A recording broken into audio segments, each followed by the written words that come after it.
જેને સંતાન નથી એ પણ રડે છે, પણ જેને 4 દીકરા છે એ માથે ઓઢીને રોવે છે કે એકે કયું નથી કરતા,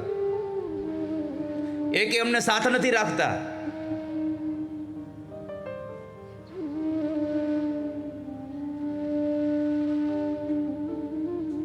વૃદ્ધાવસ્થામાં હું તો કેટલાય જગ્યાએ ભગવાન ભાગવતજીની યાત્રાને લઈને આ પોથીના પ્રતાપે ફર્યા, અમે જોઈએ અમે તો ક્યારેક ક્યારેક દુઃખ થાય કે આ મા બાપ આ સંતાનો માટે જેને પોતાના આખા જીવનને ખર્ચી નાખ્યું, એ માણસ એના છોકરાઓ આમ છોડીને વ્યા ગયા.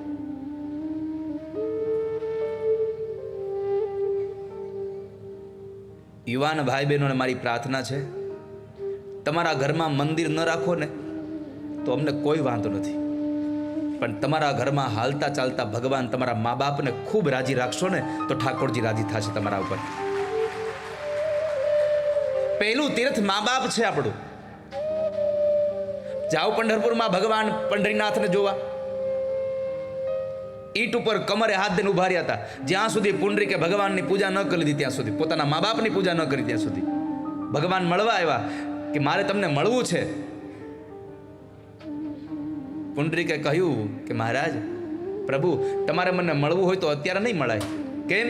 અત્યારે મારે તમને મળવાનો સમય નથી, અત્યારે મારે મારી માની સેવાનો સમય ચાલે છે. જે ઘરમાં મા બાપની સેવા થાય ને એ ઘરમાં સ્વયં પરમાત્મા એ ભક્તના દર્શન કરવા માટે આવે છે. આ મહિમા છે આપણા સંસારનો, આપણી સંપત્તિનો, આપણા શાસ્ત્રનો, આપણી આ બધી સંસ્કૃતિઓનો. આ દુનિયામાં 2 વસ્તુને જાળવવાની જરૂર છે, એક સંસ્કૃતિ અને એક પ્રકૃતિ. જો સંસ્કૃતિ અને પ્રકૃતિનું ધ્યાન નહીં રાખો તો તમારામાં વિકૃતિ આવી જશે, અને વિકૃતિ તમને વિનાશ તરફ લઈ જશે. કાલે હું આવ્યો અહીંયા જોતો તો અહીંયા પ્રકૃતિને પ્રદૂષિત ન કરવું, એ આપણે એની પૂજા કરવી. આવું અહીંયા એક સેન્ટેન્સ લખ્યું છે, પ્રકૃતિને પ્રદૂષિત ન કરો, એની પૂજા કરો. સૌથી વહેલો મેસેજ જો કોઈ આપ્યો હોય કનુભાઈ પ્રકૃતિને પૂજવાનો, તો ભગવાન કૃષ્ણએ આપ્યો છે. ગોવર્ધન લીલા એ પ્રકૃતિની પૂજા છે. પરમાત્માએ જે ગિરિરાજ ઉપાડ્યો એ ગોવર્ધન લીલાની કથા, એટલે પ્રકૃતિની પૂજા છે. પર્વતની પૂજા નથી, એ પથ્થરની પૂજા નથી. પરમાત્માએ પ્રકૃતિનું જતન કરવાનું કીધું કે પ્રકૃતિને તમે બચાવશો તો પ્રકૃતિ તમને બચાવશે.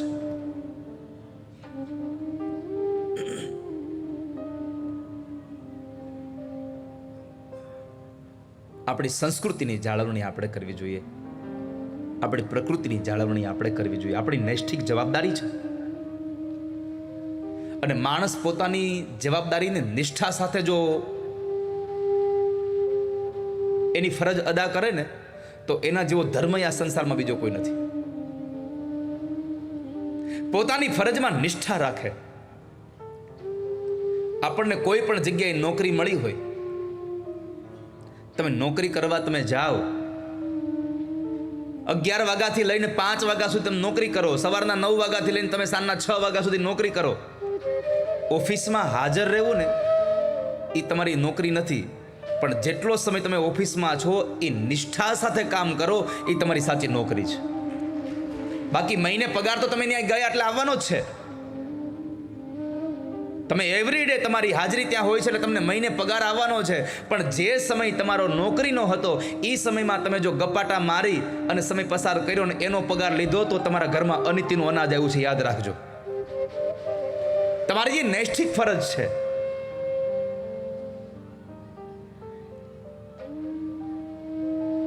હું 4 કલાક અહીંયા કથા કરવા માટે આવું છું તમારી પાસે. આ 4 કલાકમાં મારી ફરજ છે કે મારે તમને બને તેટલી વધારે કથા આપવી. પણ હું અહીંયા તમે વિચારી લો કે હું અહીંયા કથા કરવામાં બદલે હું આ લોકોને કહું તમે ધૂન ગવડાવવા માંડો. 4 કલાકમાંથી 3 કલાક સુધી તમને ધૂન કરાવું, કીર્તન કરાવું ને 1 કલાક હું કથા વાંચીને વયો જાવ. પછી તમે મને જે છેલ્લે દક્ષિણા, જો કે મારે તો ઉપાધિ જ નથી કાંઈ. શું કામ? એને આપણી કોઈ ફી જ નથી. એટલે કનુભાઈ કોઈ ચિંતા જ નથી કોઈ દિવસ. કેમ? આની કોઈ ફી જ નથી. નક્કી કરેલા પૈસામાંથી તમે જો કામમાં દિલ દગડાઈ કરો ને તો તમને પાપ લાગે. આપણું નક્કી જ નથી કઈ.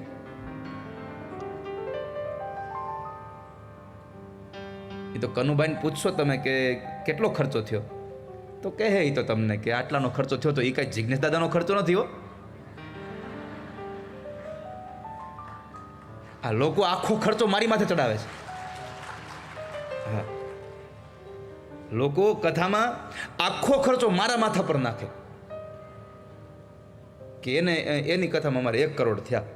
1 કરોડ મને નથી આપ્યો, અને 1 કરોડ મને આપ્યો તો હજી ભાડે નો રહેતો હોત, તો અમદાવાદમાં ઘરનું મકાન હોત. આજે પણ મારો પરિવાર હજી ભાડાના મકાનમાં રહે છે.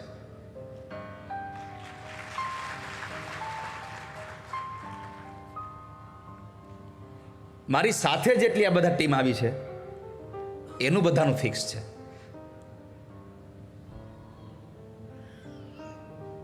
હું અહીંયાથી ગીત ગાવાનું શરૂ કરું અને દર્શન જો તબલા ન વગાડે અને છતાં એ હાથમાં દિવસે પેમેન્ટ લે, તો એમાંથી જેટલો સમય એને વગાડવાનું હતું ત્યાં નથી વગાડ્યું, તો એનું પેમેન્ટ તારા ઘરમાં જાય તો યાદ રાખવાનું આ કળિયુગામાં ભેગો આવ્યો છે.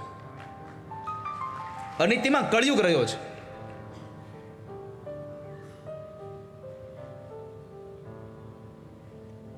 તો આપણી ફરજ જે છે નિષ્ઠા પ્રમાણે રાખવી, એમાં નિષ્ઠા રાખવી.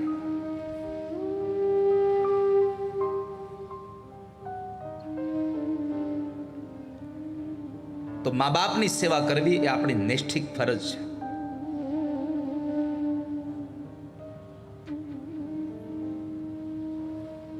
આત્મહત્યા કરાય આટલી વાતમાં.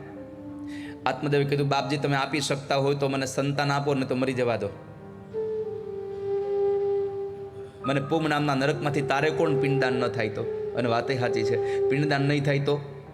તમે વિચારો તો અત્યારે સમય એટલો બધો આગળ વધી ગયો છે કે 12મા દિવસે 12 દિવસનું આપણે જે બેસણું રાખતા હતા,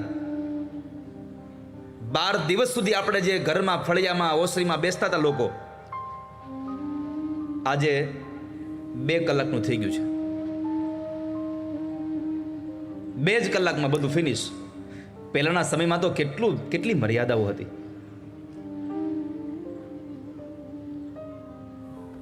આપણે જતા હોઈએ ક્યાંક કોઈના બેસણામાં, કોઈના ઘરે ખરખરે, તો ખંભે ફાળિયું નાખીને જતા. બેનો કપાળમાંથી ચાંદલો કાઢ નાખે, નાકમાંથી દાણો કાઢ નાખે. આજે બેસણામાં લોકો સૂટ પહેરીને જાય પાછા, જાણે લગ્નમાં ગયો હોય. ઈન મારીને જાય. આપણને એટલી તો ભાન હોવી જોઈએ કે આપણે કેવી જગ્યાએ ક્યાં કામે જઈ રહ્યા છીએ.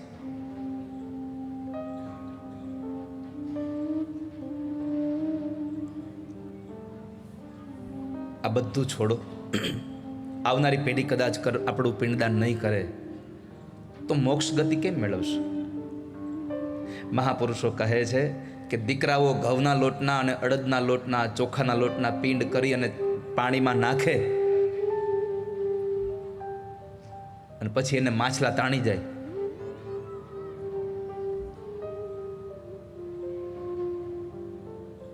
એમ પિતૃઓને મુક્તિ નહીં મળી જાય, એમ આપણને મુક્તિ નહીં મળે. તમારી જાતને મુક્તિ અપાવી હોય તો દીકરા પિંડદાન કરે એવી નઠારી આશા લઈને મરવાનું છોડો. પરમાત્માએ આપેલો પંચમહાભૂતનો પિંડ ઠાકોરજીની સેવામાં સમર્પિત કરી દો, પછી તમારી પાસે પિંડદાનની જરૂર નહીં પડે તમારે ક્યારે.